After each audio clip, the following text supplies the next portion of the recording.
Friends, मैं हूं नेकी और आज अपन बात करेंगे कि जो अपने बिजली आती है घरों के अंदर वो कैसे आती है, कहां से बनती है, कैसे बनती है और किस किस दौर से गुजर करके वो अपने यहाँ तक आती है। तो दोस्तों आज अपन बात करेंगे कि बिजली का उत्पादन कैसे होता है, उसका प्रसारण मतलब ट्रांसमिशन कैसे होता है और डिस्ट्रीब्यूशन जो अपने घरों तक बढ़ती है वो कैसे आती है, इसके बीच में कौन कौन से मुख्य मुख्य इक्विपमेंट लगे होते हैं और क्या क्या एलिमेंट्स लगे होते हैं, किसके थ्रू क्या क्या उनका वर्क होता है, क्या काम होता है उनको।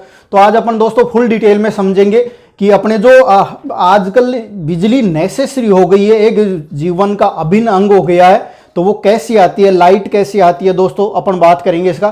तो स्वागत है आपका N1 अध्ययन मित्र यूट्यूब चैनल में और आज अपन बात करेंगे कि घरों में बिजली कैसे आती है। तो दोस्तों अपन सबसे पहले सिंपल वे में समझेंगे कि बिजली आती कैसे है। तो सबसे पहले दोस्तों अपन बात करेंगे ब्लॉक वाइज बना के कि ब्लॉक वाइज बना के अपन देखेंगे कि बिजली आती कैसे है। तो एक बात करेंगे अपने दोस्तों उत्पादन की कि बिजली पैदा कहाँ से होती है, उत्पादन की मतलब जनरेशन की बात करेंगे अपन दोस्तों। किसकी बात करेंगे अपन? जनरेशन की। जहां से बिजली पैदा होती है दोस्तों उसको क्या बोलते हैं अपन? जनरेशन बोलते हैं। अब दोस्तों जनरेशन के बाद अपने जो बिजली लाई जाती है एक स्थान से दूसरे स्थान तक, क्यों लाई जाती है? क्योंकि अब जहां से बिजली पैदा हो गई वहीं तो काम में आने से रही पूरी बिजली, तो जहां से पैदा नहीं होती है वहां बिजली को पहुंचाया जाता है दोस्तों। क्या पहुंचाया जाता है? बिजली को पहुंचाया जाता है और उसको बोलते हैं ट्रांसमिशन। क्या बोलते हैं दोस्तों? ट्रांसमिशन। ट्रांसमिशन बोलते हैं, ट्रांसमिशन बोलते हैं दोस्तों। इसको क्या बोलते हैं? प्रसारण। प्रसारण बोलते हैं या पारेषण बोल दो दोस्तों, पारेषण बोल दो इसको। मतलब जहां पे बिजली पैदा हुई वहीं तो सारी खपत होने से रही, तो उसको क्या वो किया जाता है दोस्तों, एक स्थान से जहां तक बिजली नहीं पहुंचती, जहां पैदा नहीं होती वहां तक पहुंचाया जाता है। और पहुंचाने के लिए क्या होता है? ट्रांसमिशन। ट्रांसमिशन के बाद क्या होता है दोस्तों? बिजली को घरों में वितरित किया जाता है। क्या किया जाता है दोस्तों? वितरित किया जाता है, उसको घरों के अंदर पहुंचाया जाता है, तो उसको बोलते हैं डिस्ट्रीब्यूशन। क्या बोलते हैं दोस्तों? डिस्ट्रीब्यूशन। डिस्ट्रीब्यूशन या बोलते हैं इसको दोस्तों वितरण। क्या बोलते हैं दोस्तों? वितरण। अब दोस्तों देखिए वितरण होता कैसे? वितरण अलग अलग वोल्टेज के ऊपर होता है। वितरण अलग अलग वोल्टेज है। अपन इसको 3-4 भागों में बांट सकते हैं वितरण को दोस्तों, 3-4 भागों के अंदर बांट सकते हैं। जैसे एक तो बोलते हैं दोस्तों 33 kV डायरेक्ट जो इंडस्ट्री होती है, बड़ी बड़ी इंडस्ट्री, उनके अंदर चला जाता है। कुछ 11 kV के भी कंज्यूमर होते हैं और कुछ क्या होते हैं? LT दोस्तों। LT के अपन दोस्तों पढ़ेंगे 440 वोल्ट के भी होते हैं और 230 वोल्ट के भी होते हैं दोस्तों। 440 वोल्ट और 200 वोल्ट। 440 वोल्ट अपन दोस्तों जनरली लेंगे 3 फेज के अंदर लेंगे। किसके अंदर? 3 फेज के। और ये किस में लेंगे दोस्तों? सिंगल फेज में। ये दोस्तों जो 33 kV होती है ये मेनली बड़ी बिग इंडस्ट्रीज के अंदर काम में आती है। इंडस्ट्री उद्योगों में, इंडस्ट्रीज के अंदर काम में आती है। ये कुछ मतलब हाई लोड कंज्यूमर्स के अंदर काम में आते हैं, हाई लोड कंज्यूमर्स को अंदर काम में दे दी जाती है। अब दोस्तों जो वितरण केंद्रों पर भी यहाँ पे भी जो लगे होंगे वो भी, और इसके ऊपर भी कौन से ट्रांसफॉर्मर लगे होंगे दोस्तों? स्टेप डाउन ट्रांसफॉर्मर होते हैं। स्टेप डाउन ट्रांसफॉर्मर होते हैं दोस्तों। स्टेप डाउन कौन से ट्रांसफॉर्मर होते हैं? Step down. ट्रांसमिशन के अंदर भी दोस्तों अपन कौन से जनरली काम में लेते हैं? स्टेप डाउन ट्रांसफॉर्मर काम में लेते हैं। स्टेप डाउन ट्रांसफॉर्मर काम में लेते हैं। ट्रांसमिशन अपने ट्रांसमिशन दोस्तों होता कितने कितने का? तो अपन जैसे भारत की बात करें तो 765 kV से लेकर के 132 kV तक होता है दोस्तों। कुछ कुछ जगह 66 kV के भी ट्रांसमिशन लाइनें देखी गई है, पर मेनली यही देखा गया, पर मेनली यही देखा जाता है दोस्तों। भारत के अंदर जो मेनली हाईएस्ट जो स्टेप अप वोल्टेज है वो 765 kV है दोस्तों। और जो लोएस्ट जो ट्रांसमिशन के अंदर काउंट किया जाता है वो कितना होता है? 132 kV। कुछ जगह पुरानी लाइन 66 kV की भी लाइनें हैं। 33 kV और बिलो के किस में आती हैं दोस्तों? वितरण के अंदर आती है। अब अपन बात करते हैं R, Y और B, ये फेजेज होते हैं, 3 फेज। अब दोस्तों टावर में आपने एक ऊपर और वायर देखा होगा, ऐसे पतला सा वायर, उसको क्या बोलते हैं दोस्तों? अर्थिंग वायर बोलते हैं। क्या दोस्तों? उसको क्या बोलते हैं? Earthing wire. ये लाइटिंग स्टोक वगैरह से बचाता है, मतलब आकाशीय बिजली। किससे बचाता है? आकाशीय बिजली। आकाशीय बिजली से बचाता है, बिजली से बचाता है ये। और जो एक्स्ट्रा वोल्टेज कभी कभार आ जाता है उसको भी क्या करना था? ये ग्राउंड। ये डायरेक्ट दोस्तों टावर के थ्रू जमीन से जुड़ा हुआ होता है। अब दोस्तों अपन ने बात की थी कि पारेषण हो गया 765 यहाँ स्टेप, और यहाँ दोस्तों स्टेप अप ट्रांसफॉर्मर किया जाता है। उत्पादन के अंदर कौन सा काम में लिया जाता है दोस्तों? Step up transformer, step up transformer और स्टेप डाउन ट्रांसफॉर्मर अपन दोस्तों पढ़ चुके हैं, फिर भी अपन बता देते हैं कि स्टेप अप ट्रांसफॉर्मर वोल्टेज को बढ़ाता है, स्टेप डाउन ट्रांसफॉर्मर वोल्टेज को घटा देता है, कम कर देता है। क्योंकि यहाँ पे अपन ने बात की 1,32,000 वोल्टेज है, तो अपने को कितने चाहिए दोस्तों, 230 या 440 वोल्ट, 440 थ्री फेज के अंदर और ये 230 सिंगल फेज के अंदर काम में लेते हैं। तो इतने वोल्टेज की अपने जो ये रेटिंग इसलिए बनाई जाती है दोस्तों कि अपन उसको इतने हाई वोल्टेज पे अपने स्टेबल नहीं होते, अपने इक्विपमेंट्स लो वोल्टेज पे स्टेबल होते हैं। अब दोस्तों आप सोच रहे हैं कि इसको इतना वोल्टेज बढ़ाने की क्या जरूरत है। वोल्टेज दोस्तों बढ़ाने से क्या होता है, वोल्टेज बढ़ाने से दोस्तों क्या होता है कि धारा कम हो जाती है। ये ट्रांसफॉर्मर का प्रिंसिपल होता है, एक ट्रांसफॉर्मेशन होता है कि जैसे जैसे वोल्टेज बढ़ाएंगे तो धारा का मान घट जाता है दोस्तों। क्या धारा का मान घट जाता है, हालांकि पावर क्या रहता है, कांस्टेंट रहता है, नियत रहता है, बदलता नहीं है।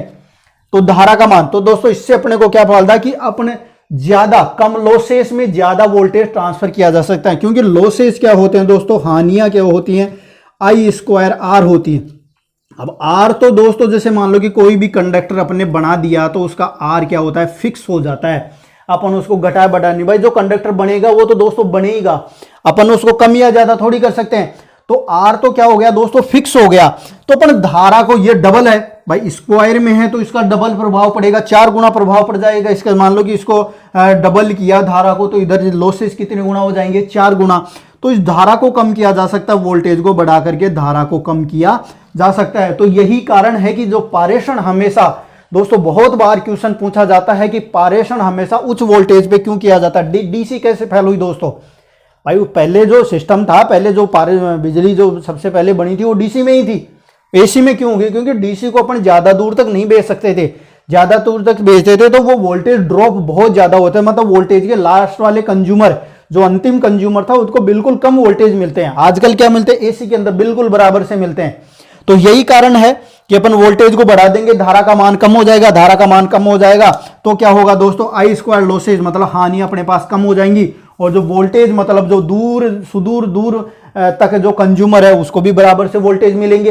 तो यही कारण है कि क्या उत्पादन क्या होता है कि जनरली उत्पादन देखते भारत में दोस्तों, भारत में 33 kV का ही किया जाता है जनरली, बस हाईएस्ट वोल्टेज यही है। 22 kV में भी, इसमें भी 11 kV में भी किया जाता है, पर अपन जो स्टैंडर्ड मानते हैं वो भारत के अंदर उत्पादन वोल्टेज है ये किसका है दोस्तों, एसी का। डीसी का 675 650 ऐसे कुछ माना जाता है। डीसी का वो बहुत कम होता है और बहुत कम उत्पादन किया जाता है दोस्तों डीसी का, क्योंकि डीसी का अपन ज्यादा दूर तक भेज नहीं कहते, उसके अंदर अपन केवल डीसी जनरेटर लेकर उसको बूस्ट कर देते हैं, मतलब वो खास दूर तक ज्यादा नहीं भेजा सकता है। अपन बात कर रहे हैं दोस्तों किसकी, एसी की बात करें तो भारत के अंदर जो एसी वोल्टेज होता है दोस्तों वो 33 kV, उत्पादन हमेशा 33 kV में ही। अब आप सोचें दोस्तों, बहुत सारे दोस्त पूछते हैं कि जो ये मल्टीप्लिकेशन होता है वो 11 के मल्टीपल में ही क्यों होता है। या आप सारे देख लो, 765 132 देख लो या 220 देख लो, तो ये 11 के 33 देख लो, ये 11 के गुणज में ही क्यों होता है, क्योंकि मैथमेटिकली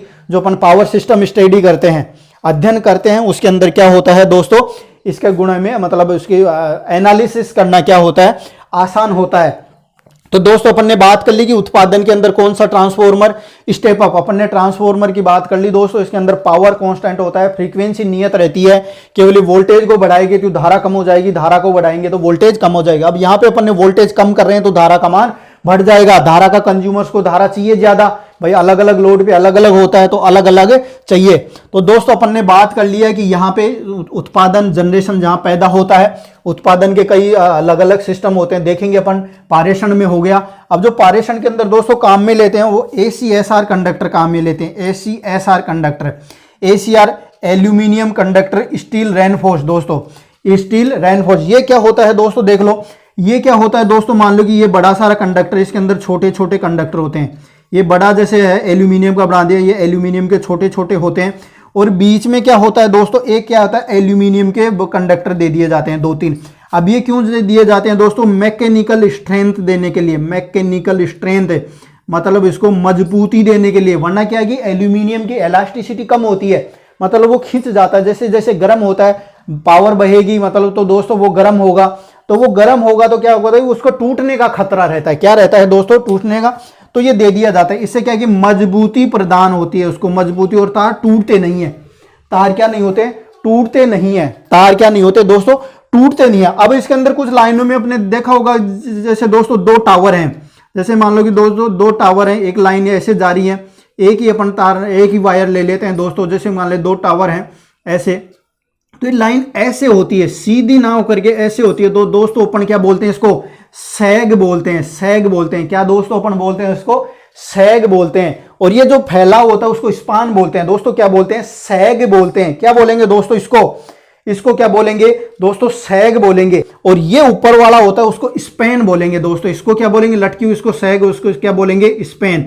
यहाँ पे दोस्तों तुम देखा होगा कि ऐसे ऐसे कंडक्टर जुड़े होते हैं, क्या जुड़े होते हैं, स्ट्रिंग मतलब जुड़े होते हैं, इंसुलेटर जुड़े होते हैं। इंसुलेटर दोस्तों किसके बने होते हैं, टफन्ड ग्लास और पोर्सलिन, किसके होते हैं, पोर्सलिन के बने होते हैं दोस्तों, पोर्सलिन के बने होते हैं। और टफन्ड ग्लास, टफन्ड ग्लास के बने होते हैं दोस्तों। देखे होगा अपने देसी भाषा में जिनको चिड़ी बोलते हैं, इसकी भाषा में चिड़ी बोलते हैं। ये हाई वोल्टेज की अपन बात करें दोस्तों, लो वोल्टेज है, pin type insulator, suspension type, post type, cycle type, ये काम में लेते हैं। ये अपन पारेशन की हाई वोल्टेज की बात कर रहे हैं, वो लो वोल्टेज क्या हो जाएगा दोस्तों। तो अपन दोस्तों बात कर रहे थे किसकी, ये मैकेनिकल स्ट्रेंथ देखा होगा दोस्तों। अब दोस्तों कुछ तार जैसे अपन ने देखा होगा, ये लाइन जा रही है जैसे दोस्तों, ये 3 वायर जा रहे हैं, तो यहाँ पे एक लगा होता है ऐसे क्या होता है दोस्तों, लगा होता है एक ऐसे, मतलब या फिर चौकोर टाइप में भी होता है दोस्तों, त्रिकोण टाइप में भी होता है, जैसे जितने तार उतना, तो वो स्पेसर बोलते हैं उसको। क्या बोलते हैं दोस्तों, स्पेसर मतलब दूरी बनाए रखने वाला, कि आपस में वो टच ना हो, तार क्या नहीं हो, आपस में ओवरलैप टच ना हो, उसको ले स्पेसर बोला जाता है। अब दोस्तों अपन पारेशन की बात कर लेते हैं, थोड़ा सा और पढ़ लेते हैं। कुछ जगह बॉल लगी होती है, बॉल जैसे पिंक बॉल, रेड बॉल, ऐसे बॉल लगी होती है, वो क्यों लगाती है, उन बॉलों को दोस्तों जो होते हैं air marker ball, air marker ball दोस्तों, ये वहां लगाई जाती है जहां पे नजदीकी एयरपोर्ट्स वगैरह होते हैं, या बड़ी बिल्डिंगें होती है जहां पे जहाज उड़ते हैं, तो उनको दिखाई देनी चाहिए कि यहाँ पे लाइन है। मतलब हालांकि वो ऊपर उड़ते हैं, पर जो लैंडिंग और स्टार्टिंग पॉइंट होता है जहां से मतलब वो स्टार्ट करते हैं, एयरपोर्ट पास में होता है, उतरते चढ़ते हैं, वहां पे ये लगाई जाती हैं। अलग अलग मीटर के हिसाब से अलग अलग रंग की लगाई जाती है, क्योंकि वो दिखाई दे लाइन, वरना तो हादसा होने का खतरा रहता है दोस्तों। तो ये अपन ने मोटा मोटा इधर पारेशन की बात कर ली। आज अपन बात करेंगे दोस्तों प्रोडक्शन की अपन बात करेंगे।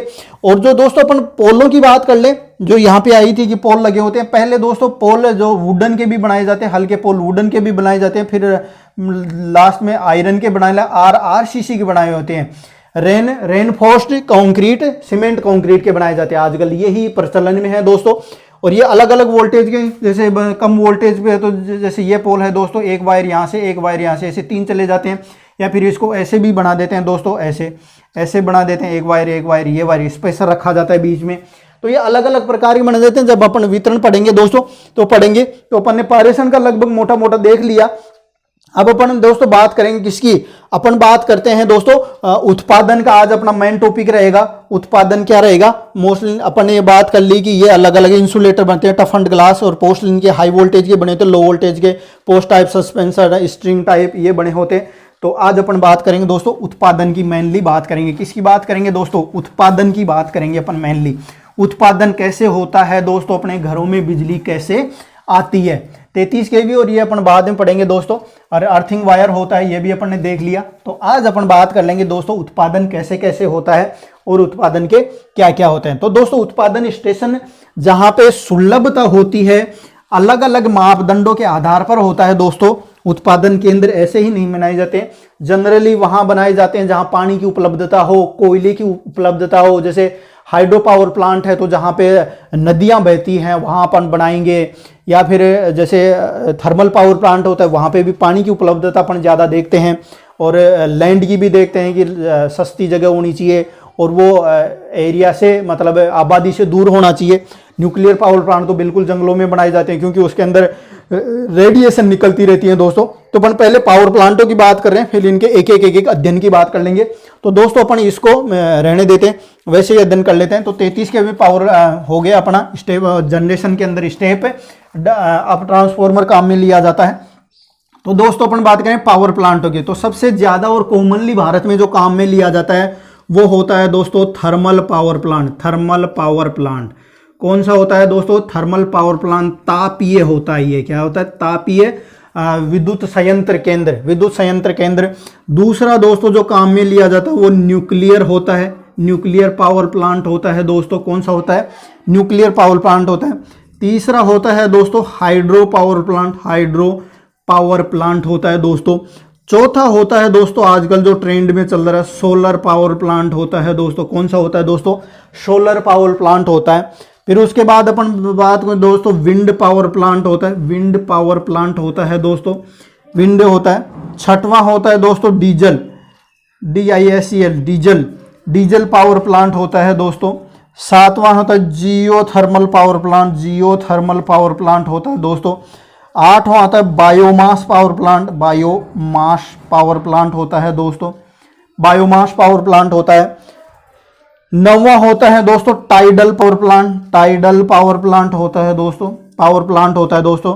तो ये मेन मुख्य होते हैं। जैसे मुख्य तो दोस्तों यही होते हैं, ये जियो बायोमास, ये सभी चलते रहते हैं अपने अकॉर्डिंग जियो, बायोमास, डीजल, गैस। एक और हो गया दोस्तों गैस पावर प्लांट। 10 क्या होता है? गैस पावर प्लांट होता है, gas power plant. Peak power plant, उसके अंदर run of river, peak power plant. दोस्तों बहुत सारी कंडीशंस अपन यहाँ पे देखेंगे। ये 10 पावर प्लांट होते हैं जो काम करते हैं।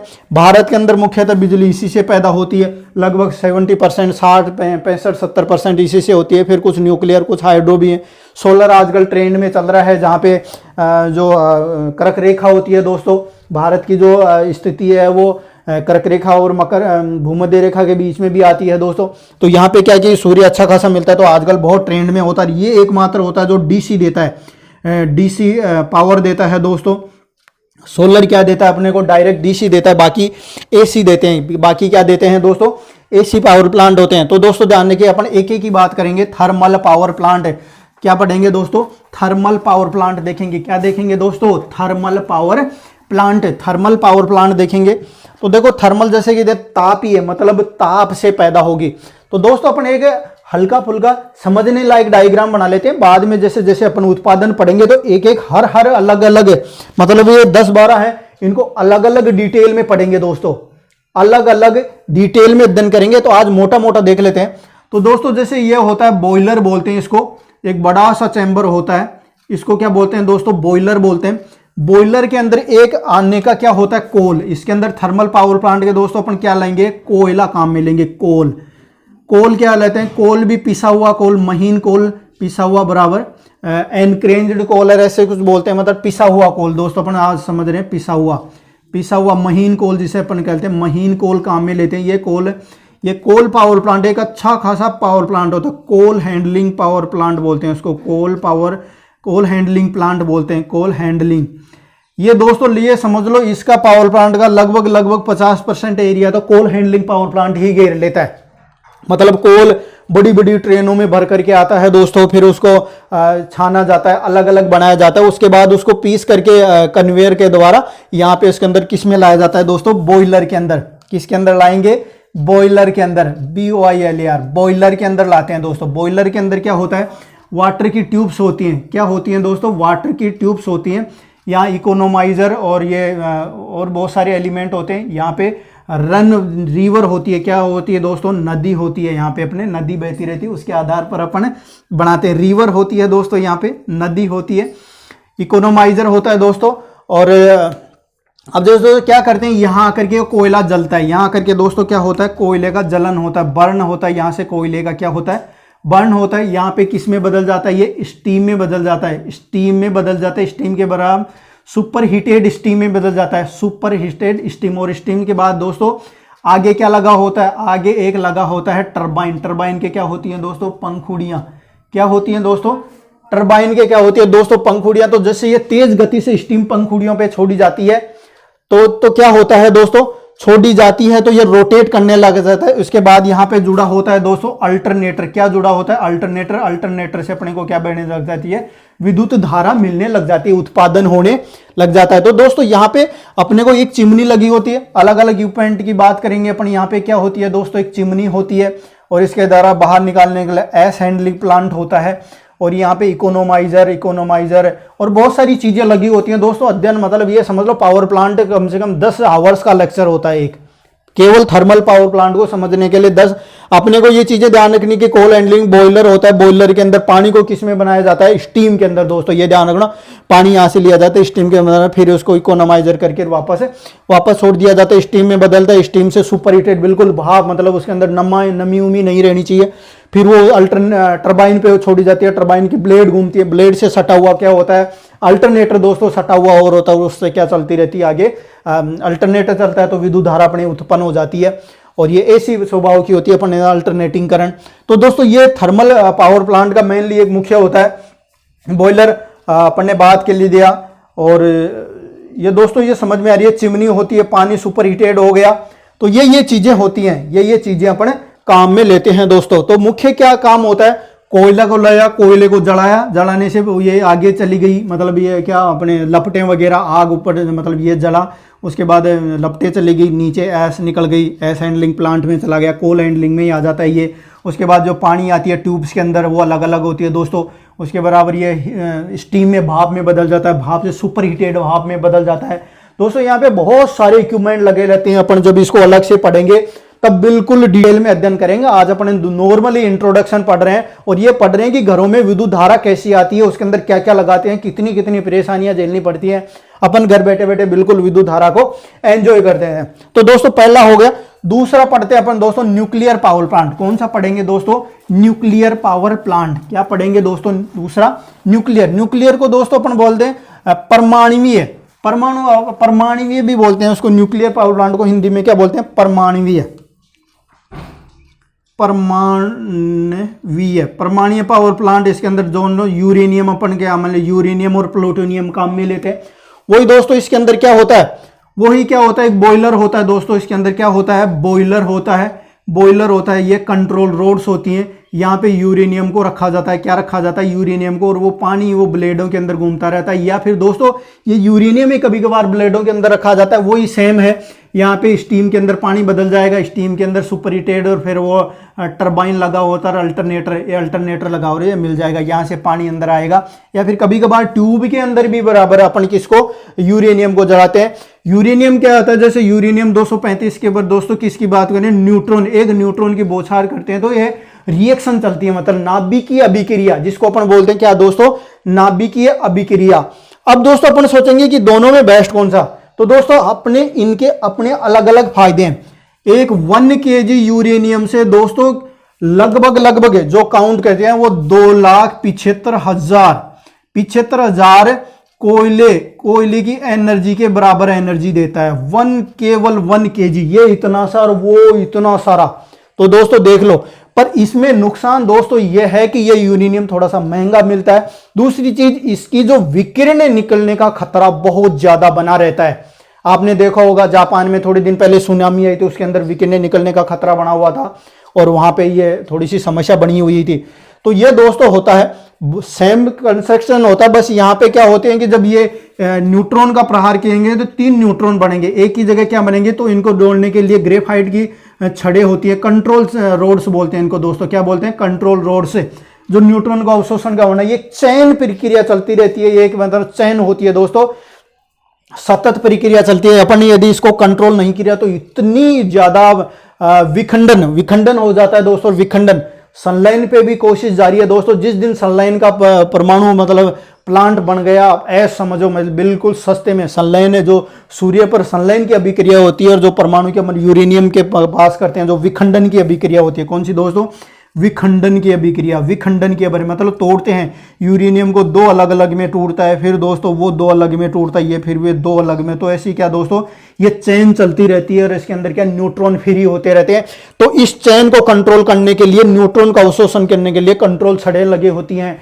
अलग अलग यूरेनियम के अपन बात करेंगे, BWR, BSWR, अलग अलग दोस्तों। अपन जब इसको भी डिटेल में पढ़ेंगे तो अपन अध्ययन करेंगे कि न्यूक्लियर पावर प्लांट भारत में, राजस्थान में दूसरा नंबर का रावतबाटा चित्तौड़गढ़ में है दोस्तों, जो बहुत ही चल रहा है। भारत का सतारा में है, तारापुर में। तो वो दोस्तों अलग अलग हैं। अपन बात करेंगे हिस्ट्री को भी लेकर के, ज्योग्राफी के अलग अलग इनकी बराबर इंस्टॉलिंग कॉस्ट की बात करें तो थर्मल पावर प्लांट की, न्यूक्लियर की काफ़ी इंस्टॉलिंग कॉस्ट, रनिंग कॉस्ट होती है वो काफ़ी, रनिंग कॉस्ट की भी अपन बात करें, इंस्टॉलिंग कॉस्ट की अपन बात करेंगे, पर यूनिट कॉस्ट देखो दोस्तों, रनिंग कॉस्ट वो होती है कि एक बार पावर प्लांट चालू हो गया तो उसके बाद प्रति यूनिट खर्च कितना आता है। इंस्टॉलिंग कॉस्ट की अपन बात करें तो दोस्तों उसको बनाने में कितना खर्चा आता है। जैसे अपन बात करें कि हाइड्रो पावर प्लांट की इंस्टॉलिंग कॉस्ट थोड़ी ज्यादा होती है, रनिंग कॉस्ट बिल्कुल हल्की होती है, एक बार बन गया पानी आता रहेगा तो बनता रहेगा। न्यूक्लियर इनकी थोड़ी सी रनिंग कॉस्ट ज्यादा होती है। इंस्टॉलिंग कॉस्ट के अपन बात करेंगे तो अलग अलग चीजें लेंगे। फिर अपन दोस्तों ये भी कर लेंगे कौन सा पारंपरिक है कौन सा गैर पारंपरिक है, जो हर जगह क्वेश्चन पूछा जाता है। अब दोस्तों अपन बात करें हाइड्रो मतलब जल विद्युत शक्ति संयंत्र। जल विद्युत शक्ति संयंत्र, हाइड्रो का मतलब दोस्तों केमिस्ट्री में पानी को ही कहते हैं, जल को ही कहते हैं। इसके अंदर दोस्तों खास नहीं होता, एक बांध बनाया जाता है, बांध बनाया जाता है, ऊंचाई के ऊपर बांध बनाया जाता है। दोस्तों ऐसी जगह दोस्तों होती है जहां ऊंचाई से पानी गिर रहा हो तो अपन पानी को एक बांध बना करके, डैम बना करके क्या कर लेते हैं दोस्तों, इकट्ठा कर लेते हैं। डैम के थ्रू नीचे इसके पाइपों के, बड़े बड़े पाइपों के थ्रू लाते हैं। ये पेन स्टॉक होता है दोस्तों, इसको बोलते हैं पेन स्टॉक। पेन स्टॉक बोलते हैं। यहाँ पे दोस्तों क्या लगा होता है, टरबाइन लगा होता है, बड़ी बड़ी ब्लेड्स लगी होती हैं। इसके साथ में क्या अटैच होता है दोस्तों, अल्टरनेटर। यहाँ से अपने को 3 फेज सप्लाई मिल जाती है, आर वाई और बी मिल जाती है। तो मतलब पानी दोस्तों इससे छोड़ा जाता है, यहाँ पे वो अपन लगा जाते हैं, बराबर गेट लगाए जाते हैं पानी छोड़ने को, नियंत्रित करने को। ये अलग अलग चीजें दोस्तों। ये इंस्टॉलिंग कॉस्ट इसकी ज्यादा होती है, बाकी रनिंग कॉस्ट बिल्कुल इसके अंदर कोई कॉम्प्लिकेट चीज नहीं होती। ऊंचाई के ऊपर बांध किया जाता है, बांध से पाइप के थ्रू, नहरों के थ्रू क्या गिराया जाता है, पानी गिराया जाता है। पानी गिराने के बाद ये टरबाइन रोटेट होने लग जाता है। टरबाइन के साथ में क्या जुड़ा होता है, अल्टरनेटर जुड़ा होता है, और ये पेन स्टॉक होता है। दोस्तों सोलर की अपन जानी थी, सोलर अलग अलग होता है, एक प्लेट सी लगाई होती है, उसके अंदर जैसे ही प्रकाश गिरता है तो ओढ़ने लग जाती है। दोस्तों अपन बात करें विंड, पवन चक्की, दोस्तों देखा होगा कि जहां हवा चलती है वहां पे लंबी लंबी पंखुड़ियों वाली आपने देखा होगा, रेगिस्तान वगैरह, और जहां पे बिल्कुल रहती है, जब ये चलती है तो इसके द्वारा साथ में क्या होता है, जुड़ा होता है अल्टरनेटर जुड़ा होता है। दोस्तों ये हवा से घूमती है। ये भी डीजल का अपन काम में लेते हैं। जियोथर्मल मतलब अंदर, मतलब दोस्तों अपन जानते हैं कि भूमि के गर्भ में लार्वा होता है, लावा होता है, लावा उसके गर्म होते हैं। बायोमास के अपन जानते हैं। टाइडल अपन जानते हैं कि दोस्तों सूर्य चंद्रमा के टाइडल एक बार आता है एक बार चढ़ता है, तो उसको भी बनाते हैं अपन। गैस पावर प्लांट, गैस वाले भी काम में लेते हैं। तो दोस्तों आज अपन ने बात की थी कि अलग अलग पावर प्लांट घरों में बिजली कैसी आती है, कैसे कैसे बनाई जाती है। अपन इस पे हर पावर प्लांट पे 1-2 वीडियो, मतलब एक ही पावर प्लांट पे 2-2 वीडियो, जैसे ऊपर वाले 3-4 हैं, 2-2 वीडियो बनेंगे, तो अपन फुल डिटेल में अध्ययन लगेंगे। और आप समझ सकते हो दोस्तों कि कितनी मतलब एक अच्छा कॉन्सेप्ट चल रहा है हमारे यूट्यूब चैनल N1 अध्ययन मित्र, बिल्कुल फ्री वीडियोज प्रोवाइड करवा रहे हैं। तो दोस्तों आपको अच्छा लग रहा है। और अपन ने इलेक्ट्रॉनिक्स के लगभग दोस्तों 30+ वीडियो अपलोड कर दिए इलेक्ट्रॉनिक्स के। उसके अलावा अपन ने बात की इलेक्ट्रॉनिक के प्रैक्टिकल वीडियो के बारे में, तो आप उनको देखते रहिए। जय हिंद, जय भारत।